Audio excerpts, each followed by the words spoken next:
Seberapa pintarkah kita? Gimana cara mengukurnya? Sayangnya kecerdasan itu abstrak, gak kayak tinggi badan yang kelihatan dan bisa kita ukur secara langsung. Kita nggak mungkin membuka isi kepala dan mengukur seberapa pintar seseorang dari situ. Hari ini kita mau ngebahas salah satu teori kecerdasan yang lumayan terkenal, yaitu teori multiple intelligence yang dibuat oleh Howard Gardner. Menurut Gardner, kecerdasan itu ada 8 macam. Kecerdasan yang pertama adalah kecerdasan visual spasial. Orang yang kecerdasan visual spasialnya tinggi, pintar memvisualisasikan sesuatu.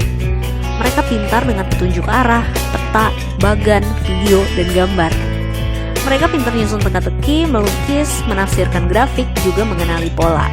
Kalau kamu punya kecerdasan ini, kamu mungkin bakal cocok jadi arsitek, desainer, artis, atau engineer. Yang kedua adalah kecerdasan linguistik verbal. Orang dengan kecerdasan linguistik verbal tinggi mampu menggunakan kata-kata dengan baik saat menulis ataupun berbicara. Mereka pintar nulis cerita, ngafalin informasi, baca, bisa persuasif saat nyampein pidato atau debat, bahkan jago humor dan storytelling. Kalau kamu punya kecerdasan ini, kamu mungkin bakal cocok jadi penulis, reporter, pengacara, atau pengajar. Yang ketiga adalah kecerdasan logis matematika. Orang yang kecerdasan logis matematikanya tinggi, itu pintar dalam menalar, mengenali pola, dan menganalisa masalah secara logis. Mereka bisa berpikir secara konseptual tentang angka, hubungan, dan pola. Mereka juga bisa nyelesain hitungan yang rumit, ngelakuin eksperimen ilmiah, dan punya kemampuan memecahkan masalah yang baik. Kalau kamu punya kecerdasan ini, kamu mungkin bakal cocok jadi ilmuwan, ahli matematika, programmer, akuntan, atau engineer. Yang keempat adalah kecerdasan kinestetik fisik. Orang yang memiliki kecerdasan kinestetik fisik yang tinggi dikatakan pandai dalam melakukan gerakan tubuh, melakukan tindakan, dan pengendalian fisik. Orang yang kuat di bidang ini cenderung memiliki koordinasi tangan, mata, dan ketangkasan yang sangat baik. Mereka jago nari, olahraga, bikin sesuatu pakai tangan, dan bakal ingat sesuatu kalau dilakukan, bukan saat melihat atau mendengar.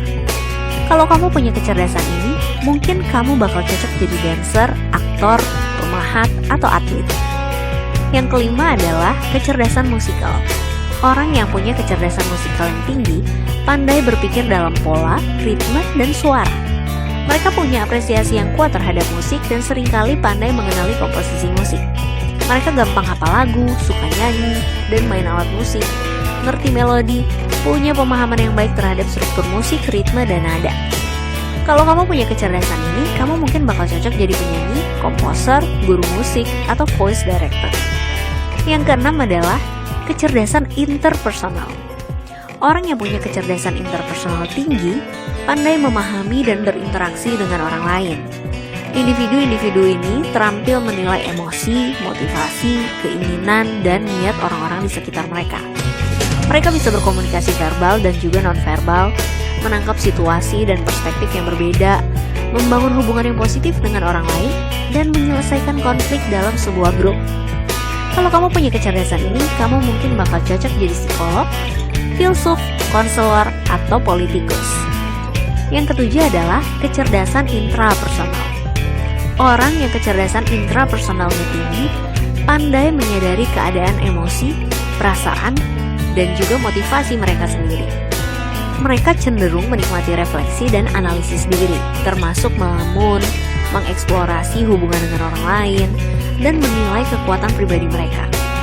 Mereka pintar menganalisis kekuatan dan kelemahan mereka sendiri, menikmati menganalisis ide dan teori, punya kesadaran diri atau self-awareness yang tinggi, dan mengenal motivasi dan perasaannya sendiri. Kalau kamu punya kecerdasan ini, kamu mungkin bakal cocok jadi filsuf, penulis, ahli teori, atau ilmuwan. Yang terakhir adalah kecerdasan naturalistik. Menurut Gardner, orang yang tinggi dalam kecerdasan ini akan lebih selaras dengan alam dan sering tertarik untuk memelihara, menjelajahi lingkungan, dan belajar tentang spesies lain. Mereka tertarik sama pelajaran seperti botani, biologi, dan zoologi.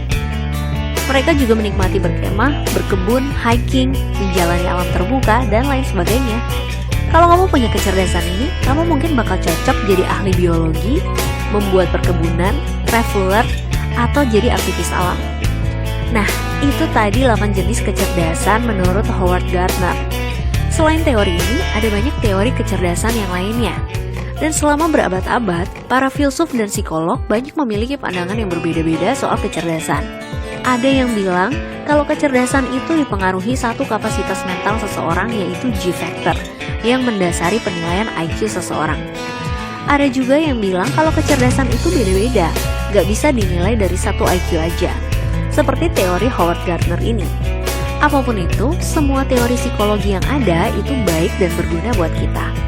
Dengan mengenal berbagai sudut pandang tentang kecerdasan, kita jadi bisa lebih memahami diri kita sendiri, lalu bisa mengeksplor dan mempelajari lebih banyak hal. Bye-bye!